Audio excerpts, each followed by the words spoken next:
Les objectifs de l'association, c'est avant tout aider les étudiants sur différents plans, sur l'école, les relations pendant les stages, pendant les cours, que ce soit sur le plan aussi du divertissement, donc de proposer différentes activités, que ce soit sur la culture, le sport, sur même du caritatif, de quoi oublier un peu les stages, les cours, voilà, les permettre de les aider à se libérer un peu de temps dans la semaine pour autre chose. On propose aussi des actions de prévention. Là, cette année, je suis présidente. Mon rôle, c'est de superviser tous les pôles parce qu'on a des pôles assez dépendants avec chacun des missions particulières, la prévention, citoyenneté, solidarité, solidarité internationale. Mon rôle, c'est de superviser tous ces pôles. Mon rôle, c'est d'aider les filles au quotidien, de les permettre de trouver des aides en plus, des outils, des choses auxquelles elles n'ont pas forcément pensé. Et puis aussi de les aider à passer un agréable moment dans le milieu associatif. On est 23 en tout. On a des années où on a des pôles qui sont pris, d'autres qui ne le sont pas, donc c'est un chiffre qui varie même au cours de l'année. Des fois il y en a qui partent, des fois il y en a qui arrivent, ça nous plaît en général.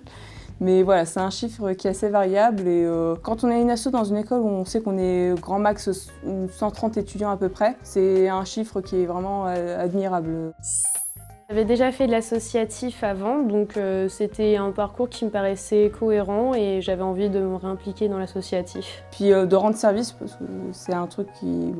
on est déjà dans une profession où voilà, on donne beaucoup sur l'humain. Là, c'était un truc qui me motivait déjà de base. Donc, comme en plus c'était un pôle qui était assez sympa au niveau des actions, parce que moi, dans mon rôle, je m'occupais de donner du divertissement aux autres étudiants. Donc, je organisais les soirées au hockey sur glace, je proposais des projets culturels.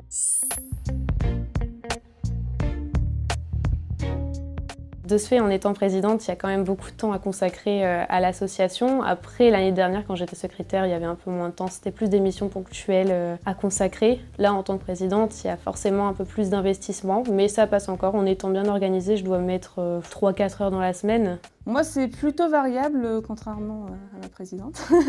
C'est-à-dire que dans la semaine, quand c'est en dehors d'événements dont je suis à l'origine, ça va être voilà, quelques semaines, il va falloir que je réponde à un sondage, que je fasse un peu le point sur les événements. Donc ça va être quelques minutes dans la journée. Par exemple, quand il y a des soirées de hockey, il faut que je pense à regarder si tout le monde a bien payé sa place, renvoyer les mails. Donc c'est pas très chronophage pour moi. Après, voilà, c'est variable. Forcément, il faut organiser le temps de travail, mais après, c'est pas un impact négatif, c'est un impact d'organisation, de remaniement. Et après, donc, on travaille différemment qu'une personne qui n'est pas dans l'association, mais ça n'a pas fait chuter mes notes, ça n'a pas fait chuter mon temps de travail, mon efficacité, rien du tout. Ça m'a juste permis de m'épanouir, de faire autre chose de mes études. Études en santé qui sont quand même assez condensées, donc quand on fait autre chose, c'est plutôt pas mal. Ça demande une certaine organisation. Par exemple, quand j'ai des gardes, il y a des jours quand il faut que je gère des choses et que je suis de garde de 8h à 20h, il faut que je demande... du coup, j'ai une autre étudiante qui m'aide à mon pôle et je peux peut-être lui dire aujourd'hui, il faudrait que tu gères ça parce que moi, je serai en garde. Voilà, ça demande une petite organisation, mais ça ne m'empêche pas d'étudier, ça ne m'empêche pas d'aller en garde, ça ne m'empêche pas d'avoir mes activités à côté, d'avoir mon temps libre, de rester avec ma famille. Plein de nouvelles choses, le fait d'apprendre ce que c'est une association, d'être vraiment dans le pur et dur de l'association, ça permet de bien apprendre ce que c'est, de travailler en équipe, c'est ultra important en association, on travaille beaucoup en équipe. Aussi des compétences particulières au pôle, secrétariat, j'ai appris tout ce qui était à l'administratif, l'écriture de statuts, de règlements intérieurs, l'écriture de comptes rendus, de procès-verbaux, l'organisation, être à l'aise avec la parole, justement. Déjà l'éloquence un petit peu plus, parce qu'on est habitué à parler devant, même si c'est des gens de l'association qu'on connaît, voilà, on prend la parole pour parler de notre pôle, de nos projets, même communiquer avec d'autres étudiants, d'autres professionnels.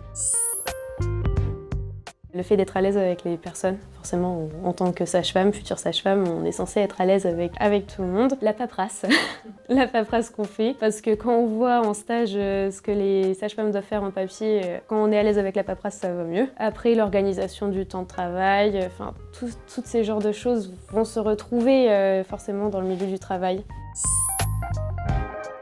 Quand je dois faire mon CV justement pour me présenter à l'association, je le mets quand même donc je mets que j'ai été secrétaire et que je suis présidente actuellement dans mon CV. Je trouve que c'est important même pour l'employeur de voir qu'on peut avoir vécu déjà une expérience associative. Oui, parce que c'est toujours déjà montrer qu'on investit, c'est l'associatif, il n'y a pas mieux, j'ai envie de dire. Puis voir qu'on est sur différents pôles. Moi, de culture et sport, du coup, j'ai déjà des compétences pour savoir comment gérer un événement. Voilà, c'est déjà quelque chose qui est bien acquis. Au niveau vice-présidente aussi, tout ce qui est cohésion d'équipe, c'est un peu plus mon rôle en tant que vice-présidente. Donc j'arrive à créer un dialogue des fois qui n'est pas forcément facile avec les messages, des fois c'est un peu mal interprété, donc c'est à moi de reformuler. Donc c'est aussi être un peu diplomate.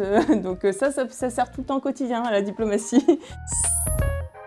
Il y a principalement des personnes qui sont dans des années supérieures ou des années inférieures, qu'on rencontre et qu'on connaît sous un aspect différent, qu'on pouvait croiser dans les couloirs et que finalement on connaît mieux avec l'association. Ça permet d'avoir même des réseaux au niveau des associations étudiantes, pas forcément qu'avoir des étudiants en santé. D'autres étudiants de l'école, ça nous permet d'échanger sur nos expériences en tant qu'étudiante de fin d'année, de première année, de demander conseil sur les stages, même voilà, sur l'asso, le ressenti. Comme je disais, des étudiants d'autres filières, parce que c'est des personnes qu'on va certainement connaître plus tard dans notre vie professionnelle. Quand je parle de kiné, nous, en tant que sage-femme, c'est important de connaître un peu les kinés, les médecins, les pharmaciens, même des gens qui ne sont pas forcément dans la santé, mais je pense au droit, je pense même à des études un peu plus littéraires. Voilà, au final, on se retrouve un peu dans nos problèmes d'étudiants et ça permet aussi d'échanger sur ça. Et aussi, comme je disais, les professionnels de santé, c'est toujours intéressant d'avoir des liens avec eux. Le Togo, le projet au Togo, ça me rend très fière de notre association. On a donc un projet international de prévention sexuelle au Togo dans le lycée d'Adétikopé. Elles font aussi en parallèle de ce projet des stages au Togo, ce qui leur permet d'être en stage et directement après sur le projet. Donc c'est un projet qui nous permet de nous étendre à l'international et de faire profiter de notre savoir au plus grand nombre. Je lui dirais de se lancer. Si jamais il hésite, c'est que c'est déjà fait. C'est une expérience où il ne faut pas y aller en étant stressé, en se mettant une pression de dingue. Voilà, c'est avant tout quelque chose, il faut tester. Si ça ne marche pas, tant pis, on ne s'en veut pas. Si ça marche, c'est génial parce qu'on vit plein de trucs, plein d'expériences. Il y a beaucoup de moments où on rigole, des moments où on stresse un petit peu, mais au final, quand ça marche à la fin, c'est génial.